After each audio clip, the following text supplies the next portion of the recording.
This is The Extra Point, an Arizona's Family Originals podcast, sponsored by your Phoenix Suns. Well, it's getting to be summer, and summer means high school athletes getting ready to prepare for their fall sports. Football players on the field for high schools all over the valley preparing for the fall. And, of course, when you talk about high school sports and high school football in particular, you have to bring up the conversation of concussions. So let's get a concussion expert in here, somebody who can really give us a playbook on where we're at, safety aspect of it, how to spot for a concussion, and sort of the state of Arizona and where we're at. Pleased to be joined now by the medical director of the Brain Injury and Sports Neurology Center and a neurologist in the Lewis Headache Center at the Barrow Neurological Institute. Dr. Glynnis Zieman joins us here on the Extra Point podcast today. Dr. Zieman, thank you so much for your time. How are you doing? My pleasure. Doing great. How are you? Doing fantastic. And this is a cause that hits close to home for me. I have two boys that are playing tackle football. It's been their dream. They love it. But, I don't know if they love it because I played back in the 90s and we didn't have many conversations about this. And there just wasn't as much data out there in science. So I guess could you start by maybe just giving us an overview of your daily work and sort of how you see the state of concussion education right now in the state of Arizona? Sure. So I've been doing this work for about 9 years now. And I run our clinic, as you mentioned. And so largely what I do is see patients in our clinic. I also do a lot of sideline work in football, soccer, hockey, and lacrosse.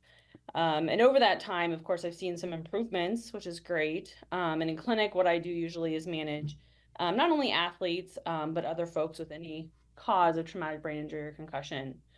Barrow is also part of a lot of outreach and education efforts. So several years ago, we created both the Barrow Concussion Network and Barrow Brain Book.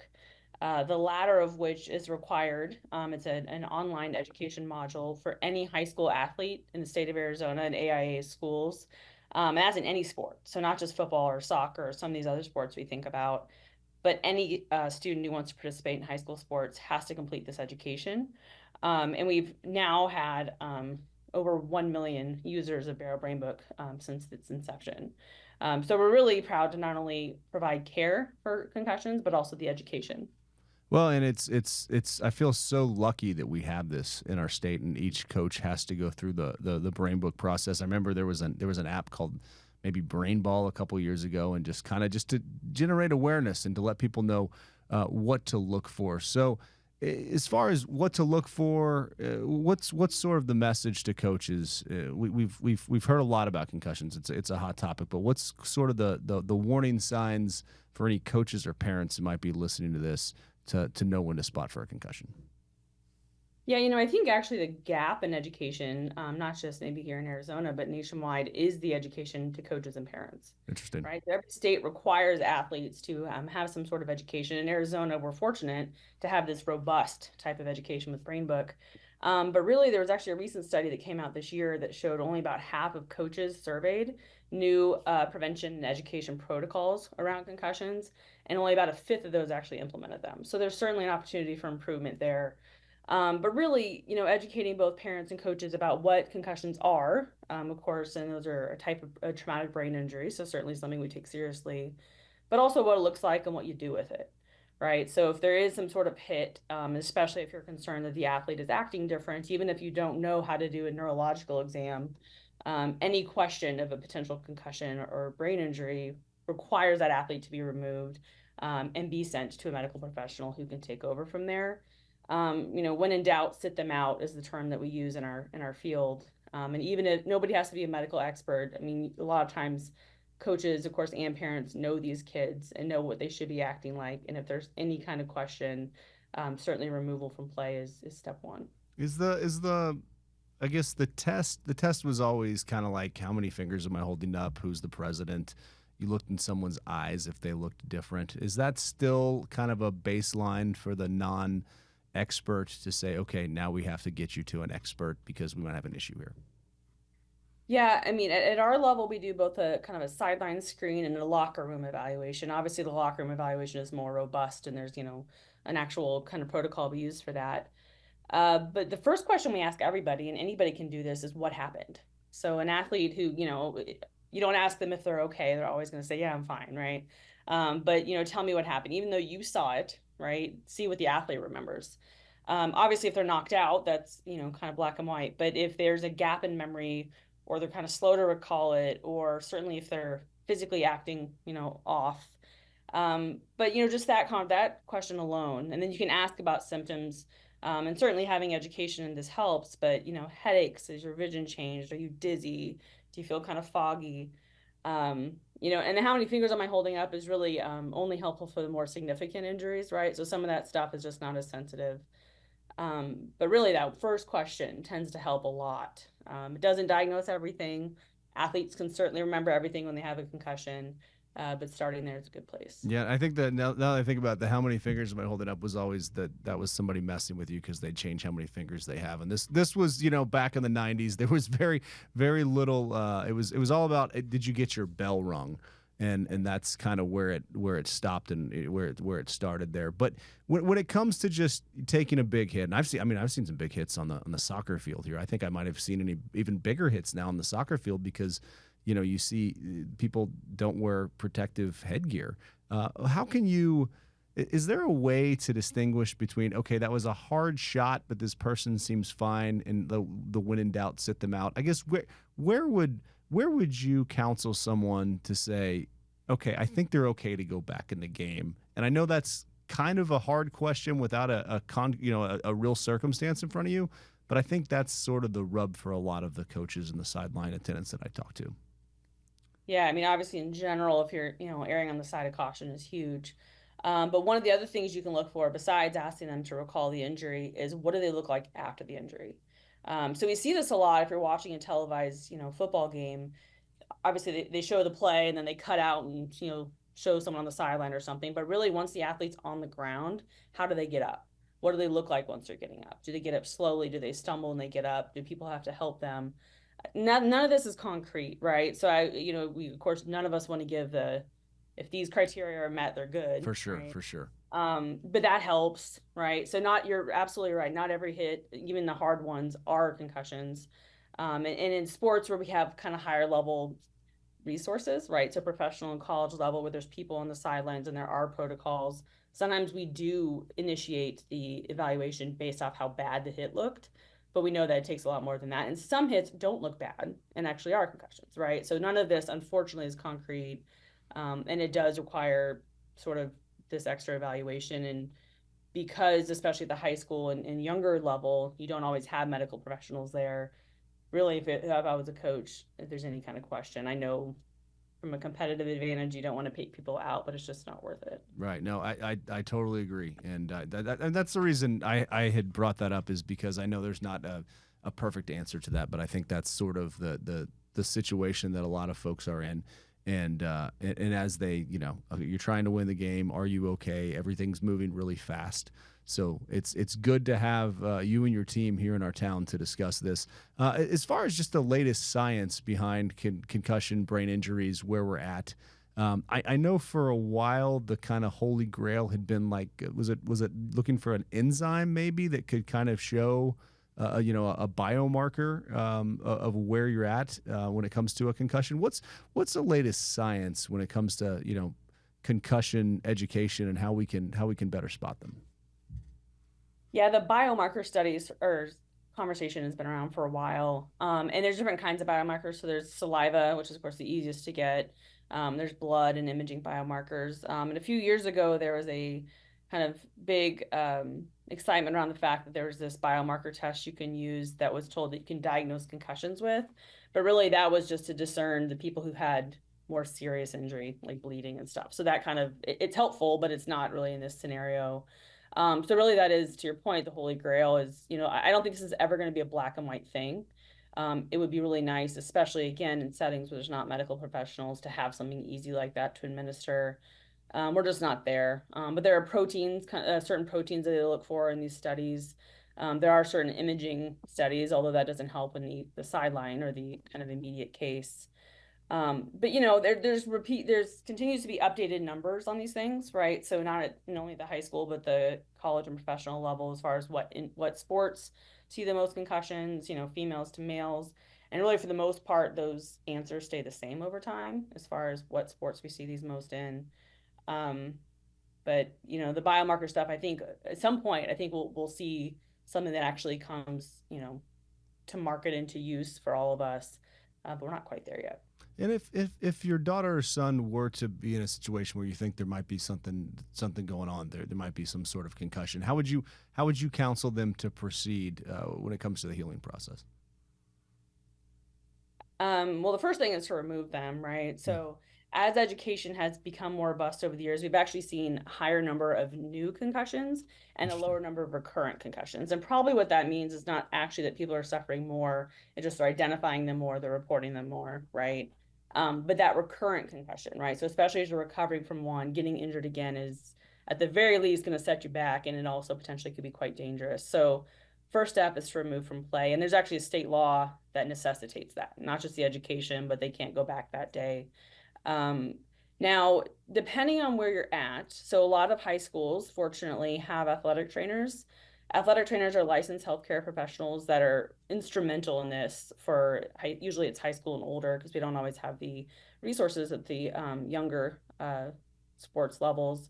But athletic trainers are ones who are there day in, day out, who are specially trained in athletic injuries, including concussions, because unfortunately, not every doctor or nurse practitioner or physician assistant that we can see knows much about concussions. And so, as a neurologist, I mean, this is what I dedicate my career to, but not all neurologists really know much at all about concussions, which sounds crazy, but that's how it is. So finding the right person, having a provider that understands.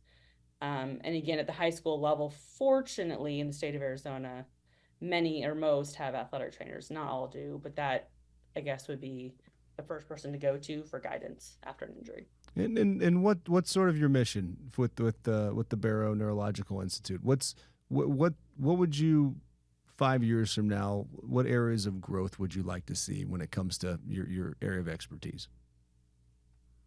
So the central part of our clinic, of course, is the clinical care part. We are working on more formalizing kind of the sports or neurological performance side of things, which is underway, which is exciting as far as helping guide athletes back in a structured way, right? Because we have here's the 6 steps. This is how you start with low cardio and kind of work your way up.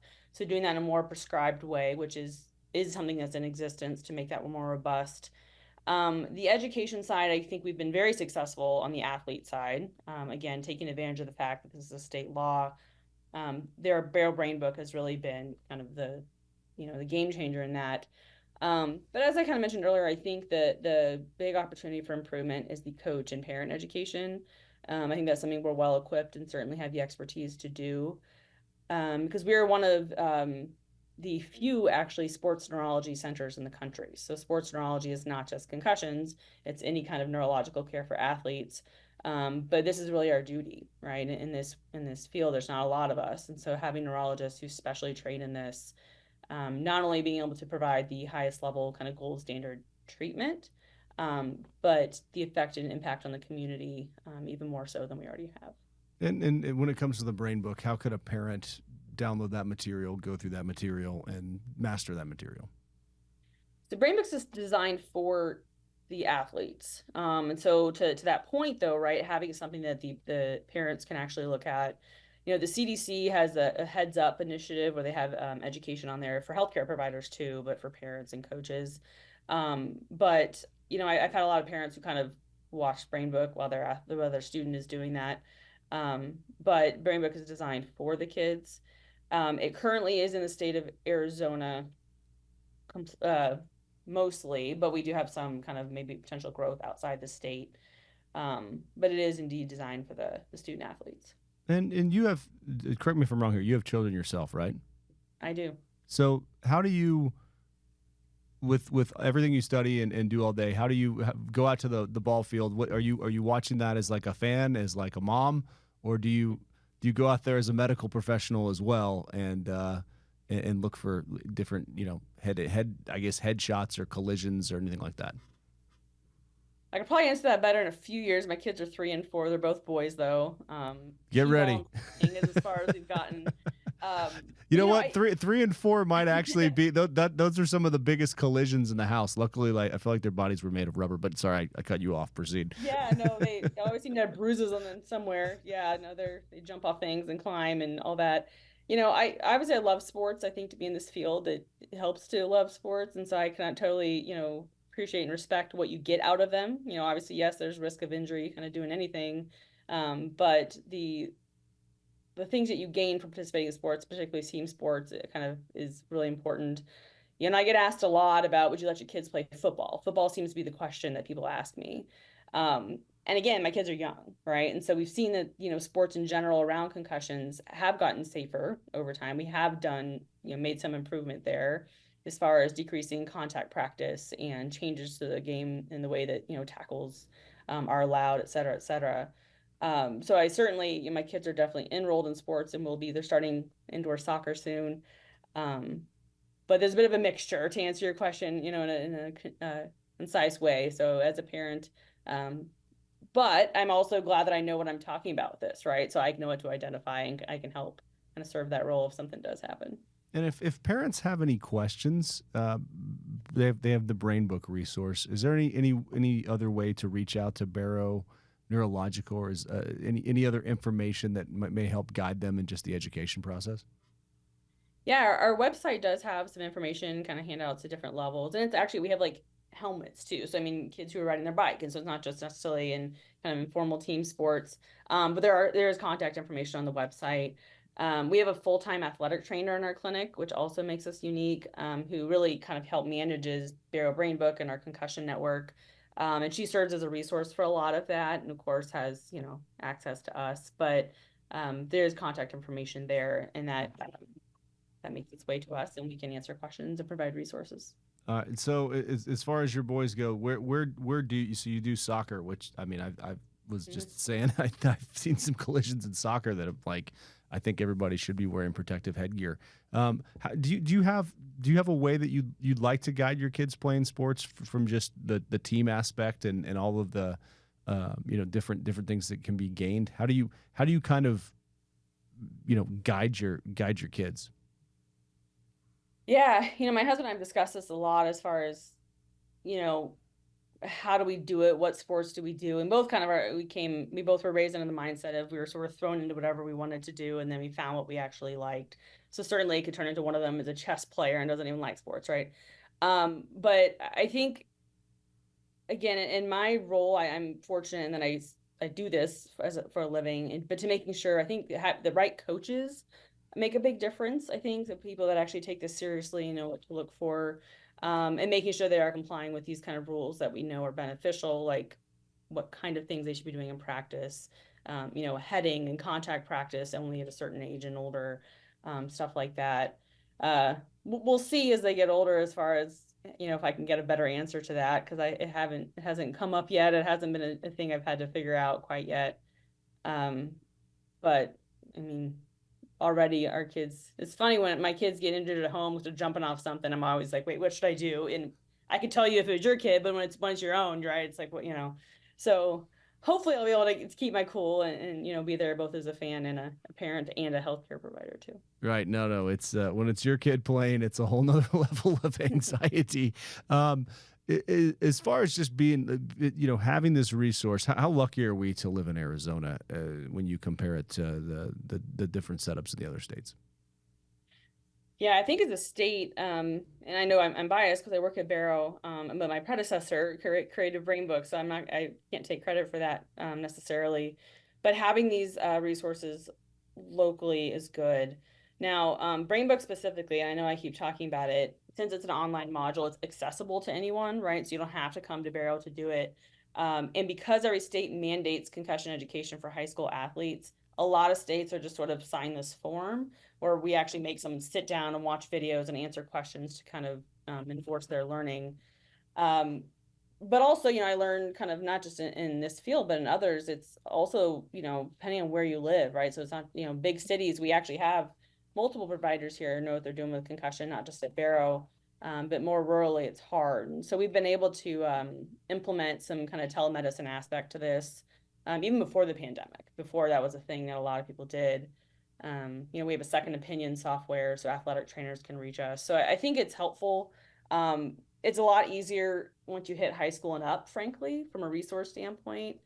Middle school, elementary, rec club, that's, certainly also an opportunity for improvement. But my hope is that, with the resources we have and the knowledge that we have, that we can, care for more people than are just in those high school settings. Is there a particular helmet for like hockey or football too that's like a recommended helmet or any sort of guidelines there that parents need to know about? Yeah, the NFL actually updates their helmet recommendations every year, and so they tier it as, I'm using the NFL as that's the main, of course, league that we all think of and the one that has the resources and the science. They kind of look at all the available helmets, and they actually recommend ones based off position. So that's a more than one type of answer, right? So what quarterback should wear versus linemen, et cetera. And so they kind of tier it into green, yellow, and red. So red are unacceptable. Yellow obviously is not preferred. And then the list that in green is getting longer. And pretty much as far as I know, all the athletes in the NFL use, helmets that are in that green level. So it's not a singular answer, but there are some, and I think it's actually publicly available. There's like a chart that they make every year that's updated.